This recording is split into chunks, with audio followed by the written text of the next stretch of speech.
If you Google Saginaw Bay, chances are you'll see a picture of a happy angler holding up a stringer of walleye. But the bay has a lot more to offer the adventurous angler. On this week's episode, Jake Romanack of Fishing 411 TV and Travis Bohy, the fishing department manager of Jay Sporting Goods, showcase a nearshore bass fishery that has to be seen to be fully appreciated.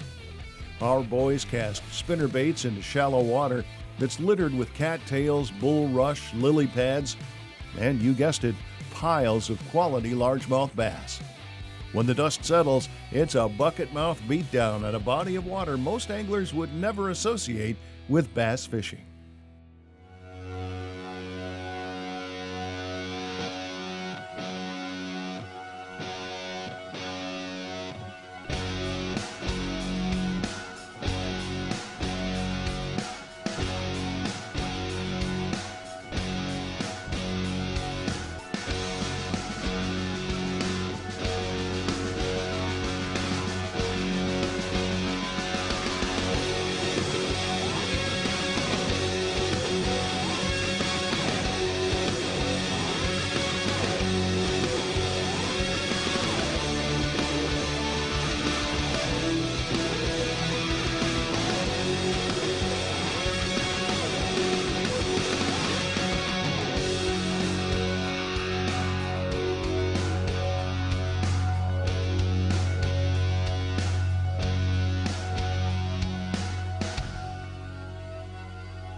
That didn't take long, buddy. Oh yeah. It's a good fish too. Just like that, ladies and gentlemen. Nice grown one. Chewing on the spinnerbait.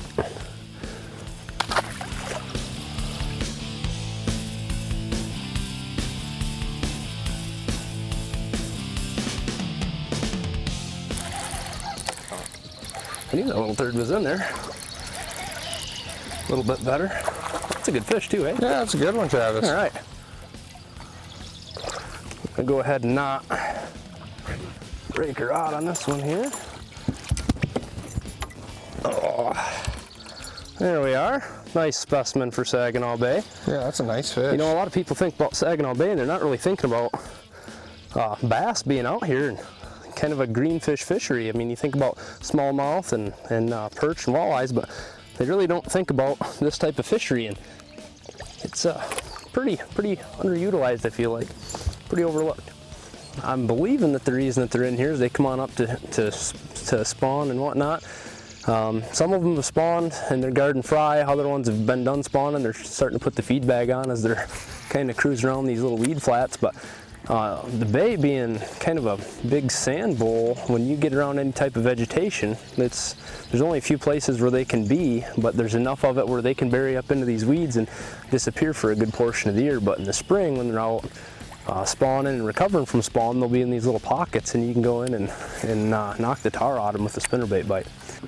There you go. All right, that's a nice one. Well, that's a grown one too. Yeah, that's a good one. All right, Jake. Yeah, there we go. Right up in those weeds there. This one was in the pencil reeds instead of the Phragmites. Just a little extra cover. Let's see here. Oh yeah. That's a nice fish, Travis. Yeah, heck yeah. You bet. There ain't nothing wrong with one like that. No, we'll take those all day. So cool. There he goes. That's not a bad one either. Hello. Senior fish. Nice little spinnerbait fish for today. Dandy little specimen. Friendly little player. So rigging up a trailer here on this spinnerbait. Trying to get the trailer rigged to where the bait will run straight, and then occasionally the wire will get tweaked left, right, and sometimes you got to tweak that back around. And if you notice the bait running left or right, you might have to put a few tweaks in it, a few bends in it, especially if you're catching fish or hooking some weeds or something, and got to get that thing to run nice and straight back to the boat here, vertical if possible. It's not a huge deal if it's not, but it gets irritating if it's not, so subtle tweaks throughout the day can help. Ideally, I want that spinnerbait to be coming in to where the blade's straight over the body. The flash is what's bringing them in, and then the body gives them something to swat at. The further that body is away from the blades, the more unnatural it looks, the less likely they are to come up and take a swat at it. So if I can keep that bait running as vertical as I can, as opposed to sideways off one way or another, I find that to be a little bit more beneficial, get you a few more bites out there.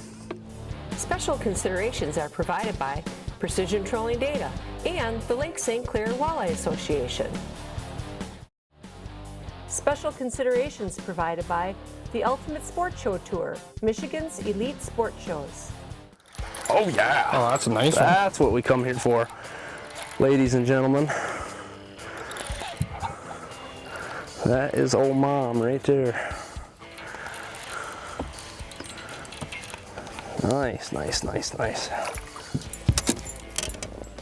Oh yeah, that fella right there is what we come down here to get. Boy, they'd really like the flash on them blades. It never hurts to have quality blades when you're out spinnerbait fishing. That's one thing to definitely don't want to overlook. And it's pretty cool. You can see them, they're up hanging out up on these phragmites here. Kind of cool invasive grass, but really creates a good environment for a lot of species of fish, a lot of species of birds, waterfowl. Just kind of a neat ecosystem to be out here enjoying. Kind of neat thing to be a part of. Get a little retweak in here. Oop. Throw my bolt game quick. See if we can't get that back to square. See if we can get another one. Let's take a second to talk about the baits that we're fishing today. Today we're fishing spinnerbaits, which are super popular for bass fishing, and they come in all different shapes and sizes. I'm going to pull a couple of them up here. This bait right here today we've caught a pile of fish on, and it's this willow leaf style blade. Now when you're looking at spinnerbaits themselves, they're going to come in different shapes, different sizes, but really what you're looking at to start is the blade. That's the money. That's where you're going to catch the majority of your fish, is with the blade itself. And so you have to ask yourself what you're looking for in the application of how you're fishing. Now you're either going to see like a willow leaf blade like this, or a Colorado style blade when it comes to spinnerbaits. Now a lot of times what you're looking for is a Colorado style blade if you're going to slow roll. If you're looking to bring that bait back slower to the boat and a nice slow roll back, a Colorado blade is really good. Now if you're bringing that bait back to the boat pretty fast, it's really hard to beat the willow leaf style blade. Again, it comes in different shapes, different sizes, and that really has to do with watercolor and different conditions as far as that goes. Now today it's about that 65-degree water. We're getting in that late spring time frame, and we've had a lot of success today fishing a bigger willow leaf style blade, really good flash, and burning those baits back to the boat. There it goes. Smacked it. Not a monster. But I'm thinking, Travis, we got all the pieces of the puzzle figured out, and we are going to have a lot of fun the rest of the day. Yeah, I think you're right. Yeah, you can't beat that. A double on the points. I think we're starting to figure something out. Yeah, that's a nice fish too. Well, it's definitely not as big as we're going to catch today. But if we can just kind of go from point to point, there's a lot of points to fish. I don't think we'll even get them covered in a day. You know, it really doesn't matter what species of fish that you're targeting. When you're out looking for spots, what you're looking for are those subtle differences, the things that these fish are looking and relating to. And in this situation today, what we figured out is these fish are relating to the Phragmites, and we kind of knew that going into it. And we're looking and finding that these fish are more relating towards the points where those Phragmites start to thin out. Now that we know that, we can literally go from spot to spot. Now we have hundreds of spots to go check because we know that there's fish relating to that type of structure. And now what we're basically doing is, instead of spending all of our time fishing an entire shoreline, we're going from point to point, or going to where those little thinner patches are of Phragmites, and we're making the same amount of casts but in water that we know that there's lots of fish. So it's like that with all different species of fish. Find what those fish are relating to and the type of structure that they're looking for, put the pattern together, and you can catch a lot of fish. Yeah, a lot of times, I mean, just like deer hunting, when you find a terrain change, a vegetation change, a tree change, anything like that. Like we ran in from Phragmites into these pencil reeds. As soon as we get to the edge of the pencil reeds, bam, Jake gets a fish, bam, I missed one. Now we get into some more submergence. We'll see if we got any more hiding in there that like those edges. I'm trying to pull them out of the weeds. There we go. That's a nice one, Jake. A little better fish.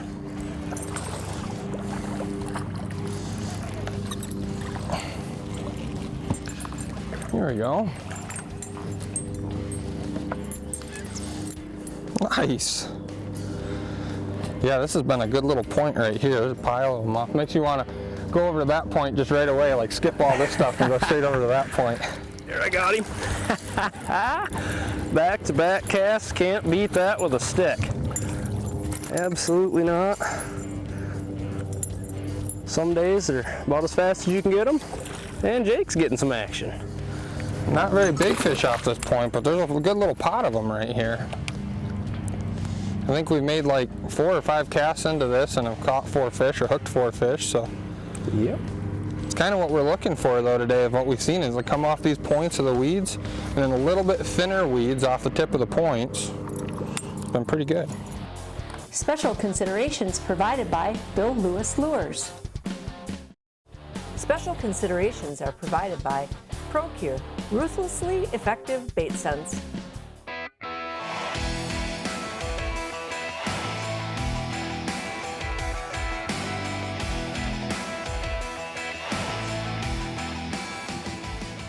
Eagle Claw presents the 411 on fishing. Hey, I'm Mark Romanack. You know, a couple of years ago, the Bill Lewis Company approached both Jake and I and asked if we would be willing to help them develop a line of walleye crankbaits. Well, we jumped at the opportunity. If you're not familiar with Bill Lewis, they're the folks that brought us the Rattle Trap, the most iconic lipless crankbait of all time. So what we decided we wanted to do was develop a walleye crankbait that had a lot of function to it. And this is the bait we came up with. It's called the Precise Walleye Crank. Now, the Precise Walleye Crank comes by its name naturally. It's built very precisely to be tuned in the package, tie it on your line and go fish. It's going to run true every single time.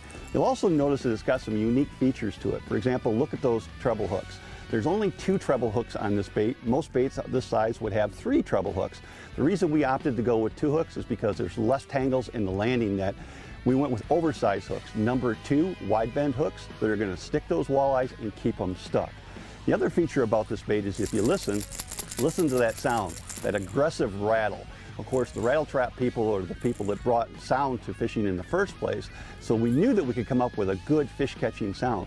The beauty of a loud rattle is it allows us to attract fish in a lot of different situations. For example, stained water, gloomy fishing conditions, or more importantly, at night. A lot of walleye fishermen fish at night. A loud crankbait helps us catch more fish at night. The other feature that we were looking for in this bait is we wanted a lure that would get deep on a short lead length. And the Precise Walleye Crank does exactly that. We're talking about a bait that will go 25 feet with just 100 feet of line out. That's impressive, much deeper than the competitive crankbaits will do. You know, I've been fishing crankbaits for over 30 years. Literally, a crankbait is my go-to presentation. And one of the most important things in my mind as a crankbait is a crankbait that has a wide speed tolerance. I'm talking about a crankbait that can be fished slow with great action, a crankbait that can also be fished fast with great action. And that's exactly what the PWC brings, a wide speed tolerance that's going to catch you fish early in the season, late in the season, and during the middle of the season. And one more thing, the PWC comes in 24 fish catching colors, including a solid chrome and a solid gold, which is going to be perfect for you custom lure painters out there. If you want to learn more about the PWC, check it out online, or better yet, go to your local dealer, buy a few of these, put them in the water. They're going to help you catch more walleyes. Nice fish. Another nice one. Woo, trying to catch up to him, Travis. Swimming towards me. That was a good one, actually. That is a good one. A little bit heavier fish. Yes, sir.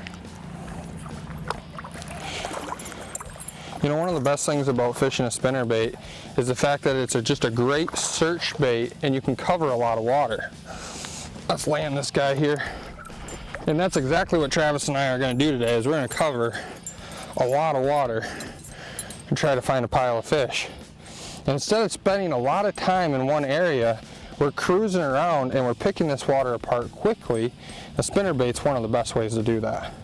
The two spinnerbaits that we've had the most success on today have a lot of the same characteristics, and what I mean by that is I hold both of them up.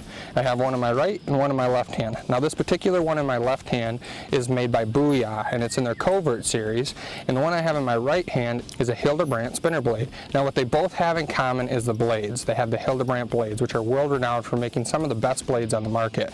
So these two spinnerbaits right here has caused a pile of fish today. I'm gonna get a good tussle out of him. Look at that. Mad, here. That's a good one, Travis. That ain't a bad one, is it? You don't mind him at all. Beautiful specimen. Think you wanted that? Boy, it's pretty hard to beat a search tool like that, isn't it, Jake? Yeah, it is. It's tough. I mean, to cover that much ground that fast and one of them things latches a hold of that bait, you'll know it in a hurry. Beautiful fish. So when it comes to trailers for spinnerbaits, some folks like to run trailer hooks for them, and that's a good way for them in case the fish comes up and swats at the skirt and they're short striking you. The trailer hook's a great way to go. And but sometimes it's kind of nice to experiment with having a trailer or a body for the fish to actually come up and grab. The blades bring them in, these Hildebrandt blades bring them in close, but when they get close to the bait and they see an actual body, it gives them something to grab and hold on to. And some of these fish will hit it and swim at you, and you don't realize you have them hooked for a minute. And it gives you a little bit longer chance to feel the fish and hook up with them. And we found that having the tails on there straight to make the bait run true really helps a lot. And a lot of times we like to run white and different variations of off-white colors and anything that might mimic a bait fish in the body of water we're fishing. That's not a bad fish. Woo. He got bigger as the closer he got to the boat.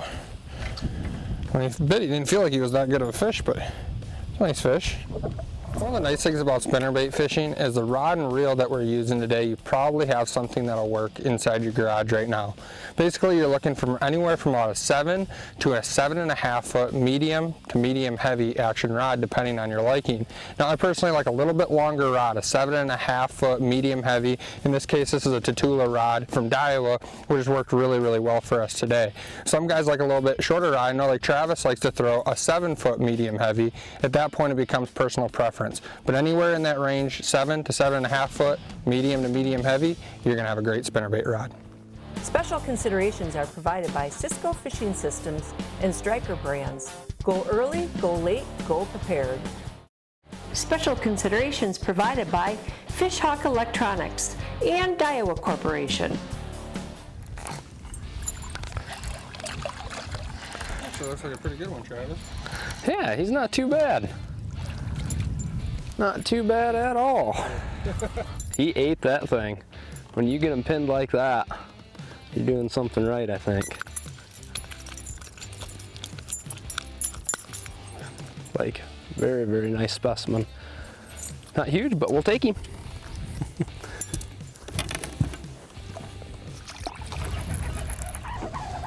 Woo! Mighty little dude. They are a fun fish to fight. There you go. Swing him in here. Not a bad fish.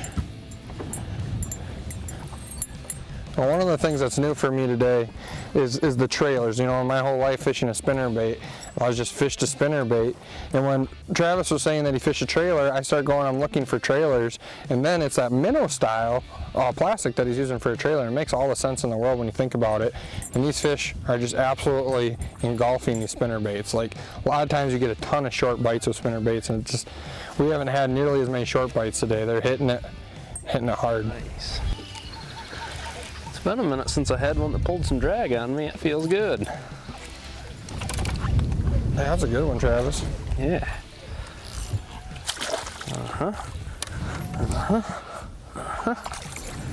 Nice. Nice. That is a very nice specimen. Ooh, just barely made her. That is a dandy. Pleased to have made her acquaintance. I literally, Travis, I watched that fish chase it out. I thought I saw something come behind it, and he chased it out from the little pencil reeds. He smacked it out in the open water, but he was still piled in them pencil reeds. There we go. Nice fish. Swing him around here and show him off. And they are healthy. Healthy, healthy fish. When you think of Saginaw Bay, you think of walleyes, you think of perch, you think of smallmouth bass, but you don't necessarily think about largemouth and just the opportunities of how many largemouth are in the system. It's a very, very healthy fishery. It's a fishery that literally anybody can go do. You can take it from a kayak to a big boat. You can come out here and catch just a pile of fish. Little cooperation on the end of that point for sure. Feisty little fella. I'll see what I can get him on up in here. Nice little one, another nice corner of the mouth fish. And beautiful player. Oh, it's a big one, whatever it is. Yep.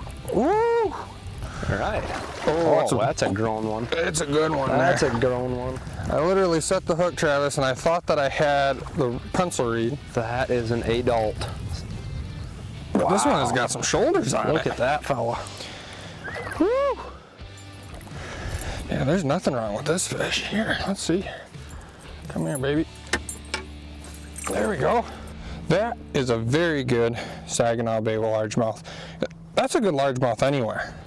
Hey, my name's Jake Romanack, and you've been watching Fishing 411. Thanks for coming along and watching us catch a pile of largemouth. We'll see you here, same time, same place, next week. Closed captioning is provided by Lakeside Motorsports, Michigan's premier marine and power sports company. Fishing 411 is brought to you by Offshore Tackle, Lowrance Electronics, Starcraft Marine, Yamaha Outboards, Yakima Bait Company, Niagara Falls, USA, Smooth Moves, Bill Lewis Lures, and Jay's Sporting Goods. All right, I think I got a double action. And I lost him. I think I got a Rocky. Do ya? Big Rocky. A big old rock bass. All right. Never heard of a little Rocky.